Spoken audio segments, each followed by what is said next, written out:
Assalamu alaikum to everyone. Today we are going to discuss Down syndrome. So if we talk about Down syndrome basically एक genetic condition है और ये extra copy of chromosome 21 की वजह से होती है।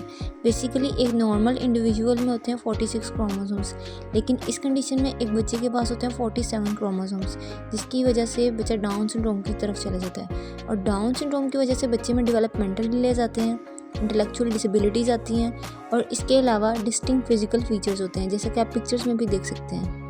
It has 3 types: trisomy 21, mosaic Down syndrome and translocation Down syndrome. Trisomy 21 एक जेनेटिक कंडीशन है और इसमें जैसे कि मैंने आपको बताया 21st क्रोमोसोम की एक एक्स्ट्रा कॉपी होती है, जिसकी वजह से बच्चे में 47 क्रोमोसोम्स हो जाते हैं। आप ये देख सकते हैं यहाँ पर 21st पेयर में एक एक्स्ट्रा कॉपी मौजूद है, जिसकी वजह से बच्चे में 47 क्रोमोसोम्स हैं। डाउन सिंड्रोम के मोर देन 90% केसेस में ट्राइसोमी 21 ही कॉज होता है। We talk about mosaic Down syndrome, इसमें बेसिकली 21st क्रोमोसोम की एक्स्ट्रा कॉपी ही मौजूद होती है, लेकिन इसमें डिफरेंस ये आ जाता है कि कुछ सेल्स में 21st क्रोमोसोम की एक्स्ट्रा कॉपी मौजूद होती है और कुछ सेल्स में 21st क्रोमोसोम की एक्स्ट्रा कॉपी नहीं होती है। यानी कि कुछ सेल्स में 46 क्रोमोसोम्स होंगे और कुछ सेल्स में 47 क्रोमोसोम्स होंगे। और 3 to 4% केसेस में मोज़ेक डाउन सिंड्रोम हो सकता है और ये रेयर फॉर्म है डाउन सिंड्रोम की। We talk about translocation Down syndrome. Translocation Down syndrome में बेसिकली बच्चे के पास 46 क्रोमोसोम्स ही होते हैं, लेकिन यहाँ पर इशू ये आता है कि 21st क्रोमोसोम का एक पार्ट ब्रेक करके किसी और क्रोमोसोम के साथ अटैच हो जाता है।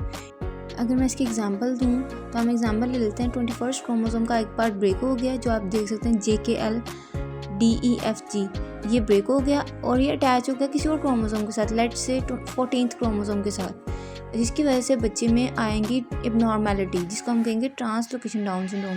ये बहुत ही रेयर है, 1 to 2% होता है, यहाँ बहुत ही अनकॉमन है।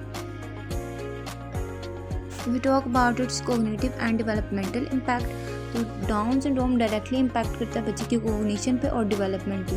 बच्चा इंटेलेक्चुअल डिसेबिलिटी की तरफ चल जाता है, mild to moderate cognitive impairments आ जाती हैं। इसके अलावा स्लो डेवलपमेंट होती है स्पीच में, मोटर स्किल्स स्लोली डेवलप होती हैं। इसके अलावा बच्चा सोशलाइजेशन में भी लैग करता है। फिजिकल कैरेक्टरिस्टिक्स में इनका फ्लैट नोज होता है, फ्लैट फेस होता है। इसके अलावा अपवर्ड स्लैंटिंग आइज होती हैं, इरेगुलर शेप होती है माउथ की और टंग की भी, और टंग स्केली होती है, और नेक इनकी वाइड होती है और शॉर्ट होती है, और स्किन फैटी होती है। लो मसल टोन होता है, इनके स्टमक मसल्स भी वीक होते हैं, जिनकी वजह से इनकी बेली स्टिक आउट हो जाती है। और शॉर्ट स्टैचर होते हैं, यानी कि इनका छोटा कद होता है, लो मसल टोन होता है, और हाथ पे इनकी सिंगल क्रीज होती है। हमारे हाथ पे 3-4 लाइंस होती हैं, इनके हैंड पे सिंगल क्रीज होती है। इसके अलावा इनकी रिस्ट स्मॉल होती है, इनकी फिंगर्स भी स्मॉल होती हैं और इनकी लास्ट फिंगर इनवर्ड होती है।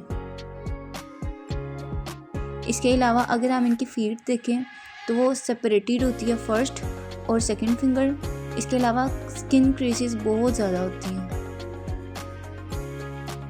डाउन सिंड्रोम मेंटली और सोशली भी इम्पैक्ट करता है। बच्चे में इम्पल्सिव बिहेवियर्स आते हैं, बच्चे की जजमेंट पुअर हो जाती है, एग्जेक्टिव फंक्शनिंग इफेक्ट होती है, अटेंशन स्पैन लो हो जाता है बच्चे का, बच्चा लर्निंग में बहुत ज़्यादा स्लो हो जाता है। इसके अलावा बच्चे में एंगर इश्यूज बहुत होते हैं, फ्रस्ट्रेटेड बहुत रहता है वो। बट ये symptoms person to person vary कर सकते हैं। माइट भी एक बच्चे में ये सिम्टम्स ना हो, माइट भी एक डाउन सिंड्रोम के बच्चे में ये सिम्टम्स एक्सट्रीम पर हों। कहते हैं पोस्टनेटल टेस्टिंग कर लेते हैं, प्री नेटल में हम ब्लड टेस्ट वगैरह करते हैं, और पोस्ट नेटल में हम after birth due to physical features हम आइडेंटिफाई कर लेते हैं कि बच्चे को डाउन सिंड्रोम है।